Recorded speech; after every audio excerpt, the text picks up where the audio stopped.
Hi, magandang araw po ulit sa inyong lahat, and for our second reading of the day, tingnan naman po natin kung ano po ang makikita natin sa second reading of the day, no? Yan. Okay, tingnan po natin kung ano ang makikita natin, kung ano po ang magiging pakiramdam niya sa araw na ito, no? For our second reading of the day, bakit ka nalulungkot? Bakit ka nakakaramdam ng lungkot? O I feel lonely. Bakit ka nakakaramdam ng lungkot? Because siya ay nakakaramdam din po ng lungkot, no? Sa mga oras na to, nakita ko na nakakaramdam din siya ng lungkot, no? Saglit po, buksan lang natin ang ating kandila for our guide, as our guide, no?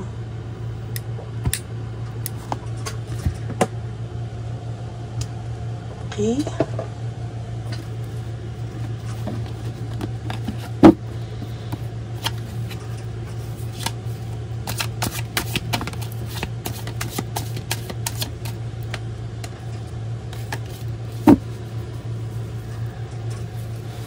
Okay, pili muna po tayo ng 20 cards. 1, 2, 3, 4, 5, 6, 7, 8, 9, 10. Parang bigla po akong nakaramdam na may gusto akong gamitin ibang baraha.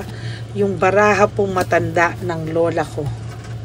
No, na bihirang-bihira ko po ginagamit at nilalabas dito sa baon.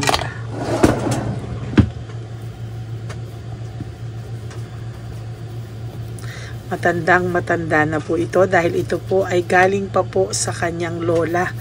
No, wala po kayong makikitang ganitong cards sa Shopee, sa Lazada o kahit saan. This is a very antique na cards po ito na pinamana ng lola niya sa lola ko at lola ko sa akin, at ipapamana ko pa po sa magiging tagapagmana ko din po, no?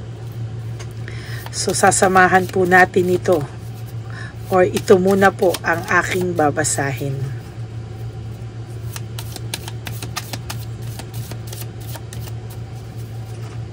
So, susunod ko po itong 10 baraha.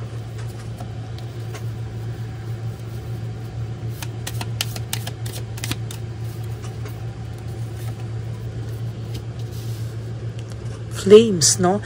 Sa totoo lang po, sa ngayon, naiisip niya po na very unlucky po siya, no? This card represents flames, no? Nararamdaman niyo po yung nai-increase po yung pakiramdam niya na siya po ay very unlucky. Kung sino man daw po ang karelasyon niya ngayon, this is a very unlucky cards. Ayan, no? Increases the value of unlucky ones, no? So, ang iniisip po niya, yung mga karelasyon po niya ngayon, o yung karelasyon niya ngayon, rather, ay talaga pong hindi po ito swerte sa kanya. O ito po ay nagke-create sa kanya ng kabagsakan, ano, or kamalasan sa kanya. Oh my God, for your second card ay nabunot ko rin po ang The Tower, no? Ito pong tower ay pagkabagsak, no? Pagkabagsak ng mga pangarap, pagkabagsak ng kanyang kabuhayan niya, at totally pagkabagsak po ng mga pangarap, lahat po ng klase ay talagang disaster po ito sa kanya sa mga oras na to. This is disaster. This is a very, very malas na card po, no? Coffin is not death, no? This is parang loss, no? Endings and new beginnings, no? Meron po akong nakikita dito na kailangang tapusin para may masimulan, no? Meron po, naligaw po ito ng landas, no? parang meron din po ako nakikita sa iyo na false friends, no? May mga kaibigan ka po na hindi mo po inakala na false friends po ito, no? O hindi totoo. Hindi totoong kaibigan, and hindi lang po nagpapahalata sa iyo, no? Right now, kailangan mo raw pong walisin lahat, no?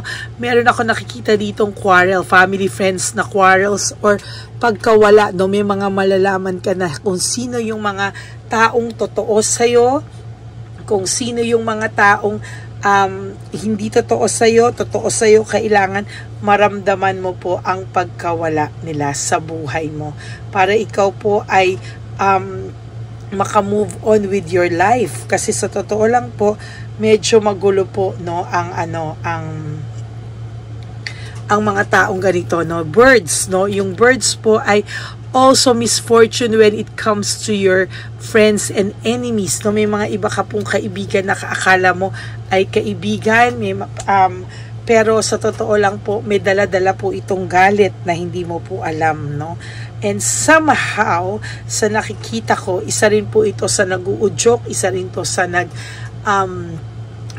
nag-i-influence, ano?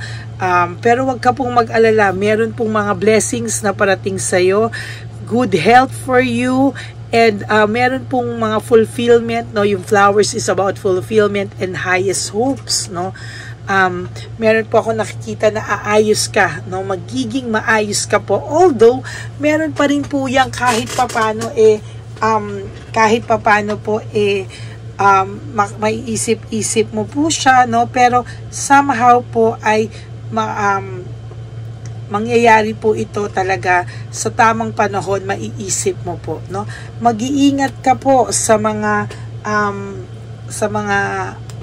tutuka sa iyo, no, na hindi mo alam, tutukain ka at talagang malalaman mo po sa future na hindi mo sila totoong kaibigan. At talagang mararamdaman mo na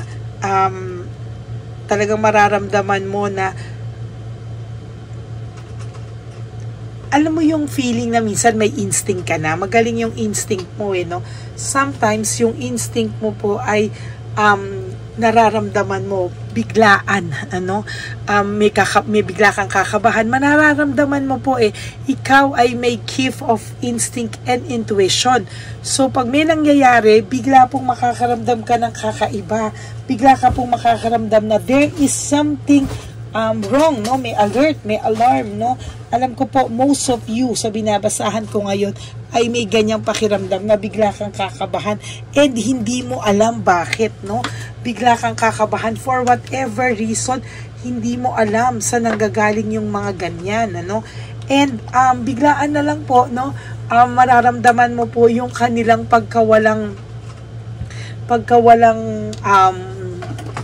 mararamdaman mo po yung biglang pagkawala ng kaba mo na lang afterwards, no? Pero talaga po, makakaramdam ka po. Most of you, nakakaramdam ng ganyang pakiramdam po, no? At sa totoo lang po, nakikita ko din na ang person mo, right at this very moment, ay nag-iisip sa'yo, no? Nag-iisip po siya sa'yo at hindi po siya tumitigil ng pag-iisip sa'yo. Ayan, no? Most of the time, talaga nakikita ko talaga na ang taong ito ay hindi mapakali at talagang iisipin at iisipin ka po sa mga susunod na panahon. Yan, no? Okay?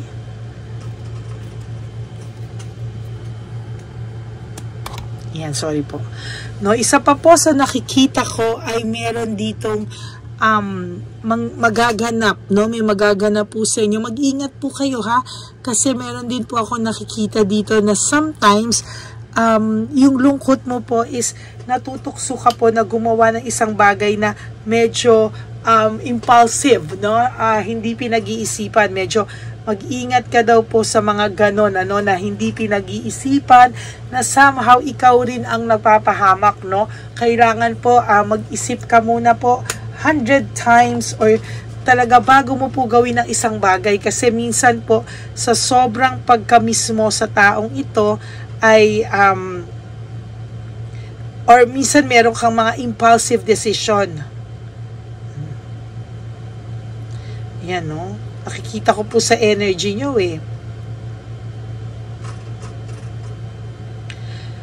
Minsan po kasi sa nakikita ko sa inyo, most of the time, yung iyong pakiramdam ay hindi rin siya maayos masyado, no? Minsan nakikita ko na meron siyang meron ka pong nakikita na bagay na minsan nakakapagpaalala sa'yo, nasasaktan ka po, and most of the time, pagka mga ganito na, hindi mo po alam paano mo tatamain yung mga bagay-bagay. Minsan nade-depress ka na paano mo ba maaayos tong mga bagay na ganito, no? At sa totoo lang po ay hindi po talaga siya madaling ayusin, sa totoo lang po, no? Magiging masaya ka din po, no? Yung flowers po kasi indicates long and happy life, no? Magkakaroon ka rin po ng happiness, magkakaroon ka rin po ng saya. Huwag ka lang po malungkot, no? Kasi po, sa totoo lang, sa nakikita ko po dito, huwag ka pong mawala ng pag-asa. There will come a time na magiging mas maayos ka po sa ngayon. Ano? You just have to focus and have faith na maaayos ka po dito, no? Maaayos ka po sa sitwasyon na meron ka. Okay.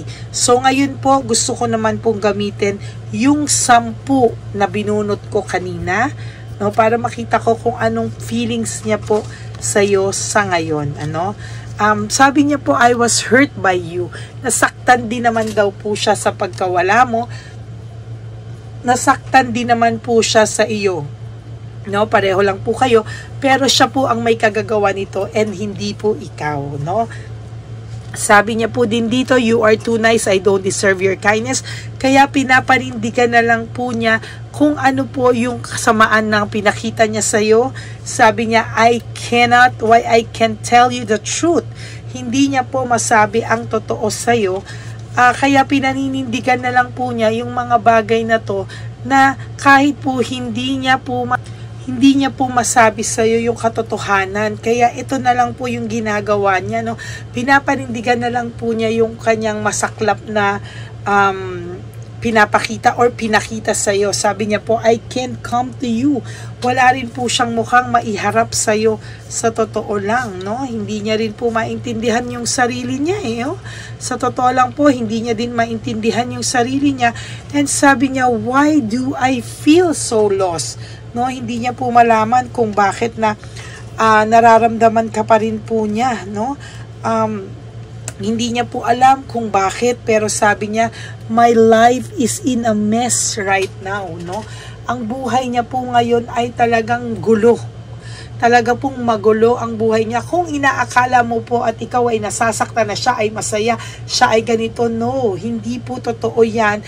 And to be honest with you, ang sabi niya pa nga po, if I could go back in time, I would handle us differently, no? Talagang hindi niya po kakayanin yan, sa totoo lang.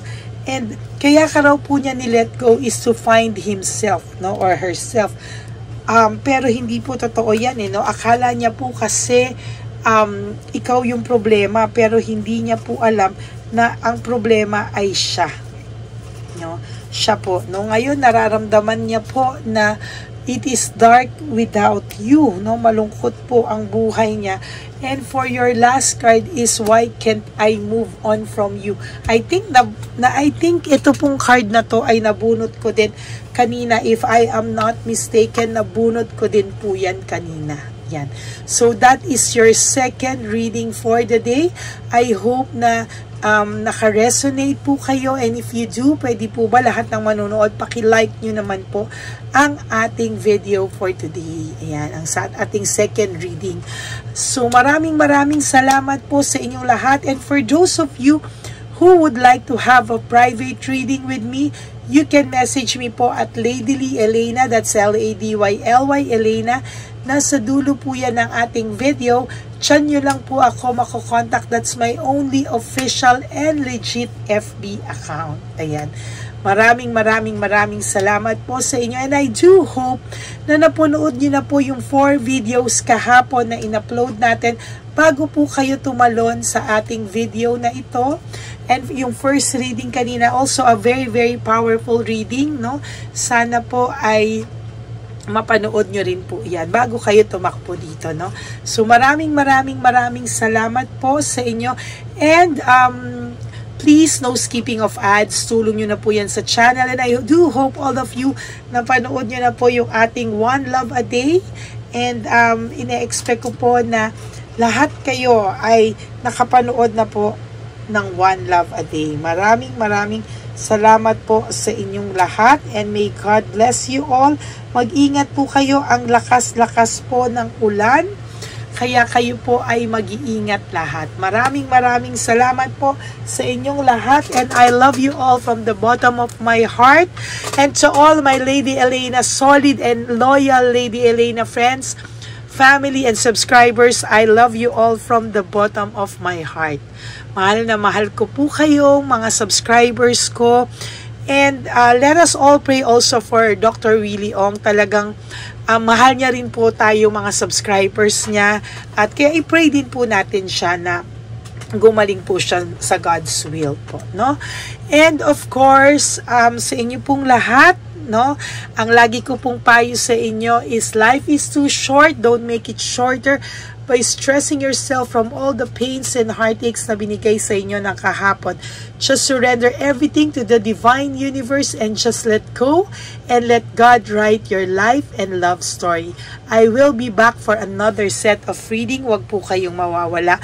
Ako po ay magbabalik ulit. Maraming salamat po, and God bless you all. Sana po kayo po ay nasa mabuting kalagayan lahat. At ang sabi ko po sa inyo, live one day at a time. Mag-focus lang po kayo sa sarili nyo ngayon, at huwag po kayong malungkot, no? Always be grateful for your life, and isipin nyo po na ang buhay ay talagang pinahiram sa atin, at dapat po natin itong i-live each day with happiness, gratefulness. At yan po ang aking bilin sa inyong lahat. At mahal na mahal ko po kayong lahat. God bless you all, and I will be back for another set of reading for your third and final reading later po. Bye!